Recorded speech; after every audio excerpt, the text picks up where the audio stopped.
Happy Sunday, everybody. Hey, guys. So it is time for me to finish up this doll. And I have to tell you, it is done already by the time I'm doing this voiceover. I just had to come in with the pan pastels and kind of soften all of the edges. I'm using burnt sienna tint here underneath the eyes, and then I'll go and put it under the brow bone just to give it a little extra highlight. So these are just the final touches with pan pastel just to make everything sort of pop or soften any kind of paint lines up. Bring out the center of her nose a little bit more. Make sure that the nostrils are, not all pink like the sides of her nose.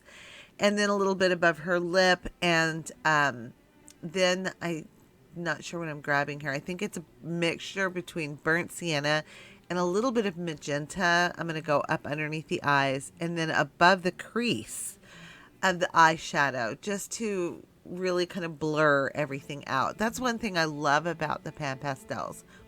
Not only do they make these absolutely beautiful colors, that brings the doll alive, but it also softens up all the edges. It's just, y'all know how I feel about it. So then I took a little bit of white and put it like right in that center part where I know I told you guys that I was just trying to bring that down, to give that nose that shape that I wanted. And it worked. So I just wanted to make sure I added a little bit extra just to bring it out. And then finally fleshing out the nostrils a little bit with another mixture of the pink, the magenta and the burnt sienna. And then just some blush. And I really kind of stuck with the magenta on this because the red just did not seem to go very well with her skin or something. I don't know. I usually use red all the time, but after I did a little bit on her nose and it just turned so red, I decided just to skip it all together and stick with magenta. Sometimes I like to mix magenta and the red together, but not this time. So I'm just finishing her up and checking her out, and it is going to be time to spray her. Then I can move on to finishing up all the rest of the paint. So she's all sprayed now, and I've got the black out, and it's time for me to do her lashes, which is a moment for me to hold my breath. And I'm never really happy with my lashes. I don't know. Maybe I need a better brush. I'm never really happy with them. They're okay. They could be better. So while I'm doing the lashes, because this takes a few minutes and you could just watch as I do it, because even while I'm doing it, I wasn't talking anyway. I was holding my breath. I have been working on a side project that I started many years ago and then just put away. One of the reasons why I put away is it's super distracting, and it didn't seem like I could separate that project from my doll work. But I'm being really good about it now and keeping it separate, working on the weekends or at night on it or whatever. But it's a little distracting, but I need to keep it in a balance, but not give up on it at the same time.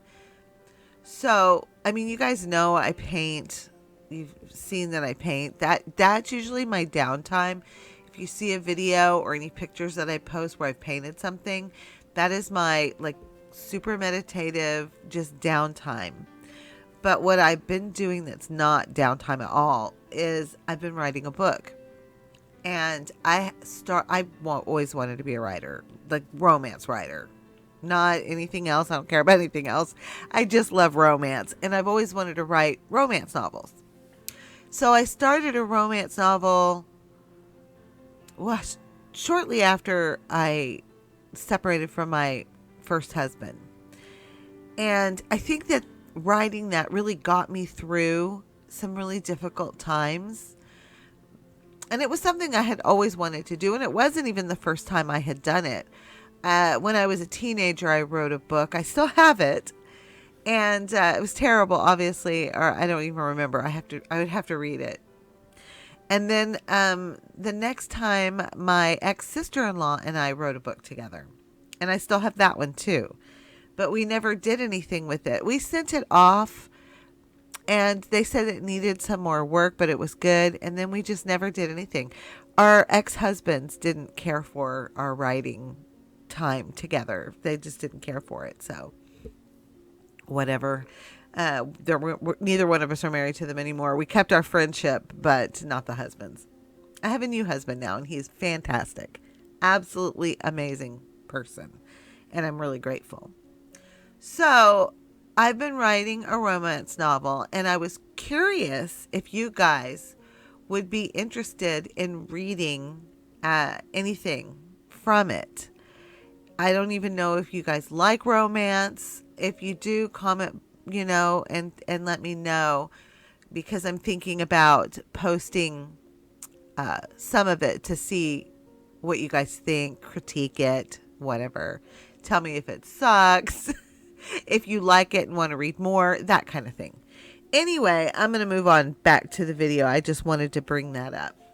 So the lady sent me a readout of what she wanted, like a printout of what she wanted her doll to look like. And she sent a specific lip color. So I spent forever trying to find and match this lip color. And I never really got it exactly right. Like every time I would get it, I would think it was right. And maybe it was just a little bit too brown, a little too orange, a little too pink. Like it just never seemed to, I got pretty close. So that's what I'm doing here. I'm like mixing and testing. And I'm like, nope, too orange. So I'm going to come back with some more of the cranberry. And then I'll mix that up. I think I ended up putting another like brighter pink in here. And I'm like, no, that is not it. It was too brown. So I think I picked up some more cranberry.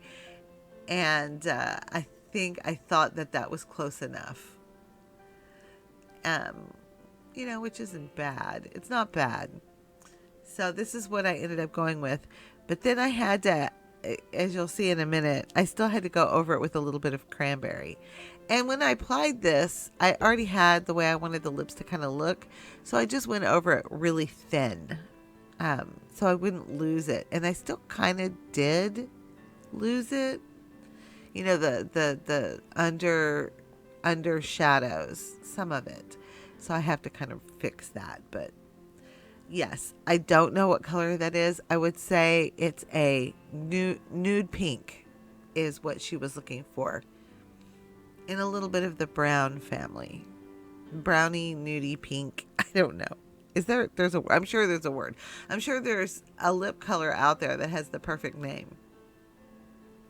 So I'm just adding that on because I'm really close to being done with her. And it's so funny because when I'm painting a doll, I'm just working through all of it. And all of a sudden I'll look at it and go, oh, you're done. Okay, good. I can stop fighting you and just let you be. And that's kind of what happened with her. I just stopped fighting her and let her be. I can't remember what I'm going to do next. I want to say, is it the hair? I don't remember. We're just going to have to wait for a second. Yep. See, now there's the part where I put the cranberry back on there. And it's already a really super thin paint anyway, not a lot of pigment. And I just sort of touched up over top just to make sure that it was more pink. I probably wasted a lot of time mixing all the colors. I probably could have just like washed it with some burnt sienna and then washed it with the cranberry and been good. But no, I had to try,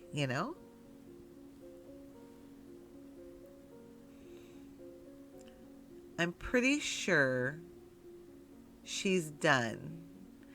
And, okay. What I did was, and I had not intended on doing this, I took a little bit of the permanent red tint, which is just a pretty pink, and I softened up the color with that. And then I had to spray her again because I needed to set that, because if I just tried to put sealer over top of it, I'd just wipe it off. So I had to spray her one last time to set the pan pastel on her lip. And then I go over it with some high gloss finish, which is what I'm doing here. Because in the picture, to me, her lips looked pretty glossy. Now, I'm going to be coming back probably in just a short video to show you how I dome the eyes. She specifically requested that I seal her eyes in a dome-like finish. So I'm going to be doing that. So, but that'll be another video because I don't have the sealer. I had to order it. So it's coming today. And I'll just make that video separately. But what I did now was I didn't want to put any more spray on her face. So I covered her face with that little thing. And now I'm doing her chest. And I'm just whipping through this really quick. There's really not a lot to see here. Because her gown is so low, I wanted to make sure that, you know, all the shadows and everything looked correct. So I did it a couple of times. I did this, I went and sprayed it, and then I came back and did it again until I got it nice and even. And her back too, because you can see the gown from behind. You can see her back. And her shoulders. I really like to put a little pink on her shoulders. I just think it looks pretty. And her hands and stuff. Especially the fingertips. You can use like red or magenta or a mix of the two. And do the pink like on the tips of the finger beds. Because your hands are naturally kind of pink in different areas. So I like to add a little bit to it. And maybe the elbows too. So I'm finishing up and now I'm going to try out this wig. Now she sent me this wig and she said she wanted it permanently attached. So I'm just kind of looking at it right here and then I'm going to just glue it down. Oh no, but first we're going to look at the gown. Okay, so the way that I created that, because I didn't film it, was I took that lace and I cut it up into little pieces and then I sewed it down into patches with some beads. And then I used this stuff because her bodice wanted to slip. So I used that to make little invisible shoulder things to hold it up. I don't normally have to do that, but I didn't cut the bodice around the boobs well enough. So it wants to slip. Now I'm just gluing the wig on. There's really no trick when you're putting a wig on. You just kind of have to go for it. You know, when you put the glue on, there's no waiting. Just like put it on there and try to keep all the hair out of the way. And it's fine. And then you just hold it down and press it down until you feel like it's adhered really well. I used a wig. I used a glue that you could just remove if you didn't, you know, it's not going to bond onto her head. It's going to stick on really nice, but if you wanted to, you could peel it off. So she could change her mind if she decided she didn't want it to stay there. But it's better than just pinning it on. So, and it also helps smooth the hair down, the wig down properly around the head. So anyway, I did that. And then I just sort of tied the hair back on the sides to make it look a little more romantic. Then, wait, there was a video where I made her a little thing for her head. I hope it's here. So she asked for French manicure for her nails. So I just removed the paint really quickly and then just mixed up a little burnt sienna and white to make the nail beds. And then I just painted white. And then I used for the gloss finish, because I'm out of Liquitex high gloss finish, I just used Mod Podge high gloss, which works really good for nails because it kind of also fills in the gaps, because the nail beds are rarely perfect. So I just kind of put it on there a little thick so that it'll smooth them out. So you can see me doing that. Well, if it wasn't blurry. I think I'm still adding white. I usually do the white twice just to make sure it pops.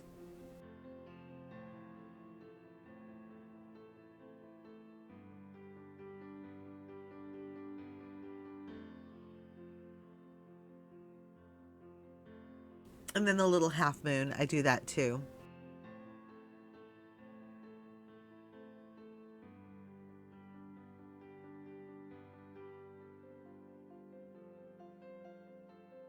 that's where I'm putting on the Mod Podge, and you can see how heavy I put it on because it dries clear. So,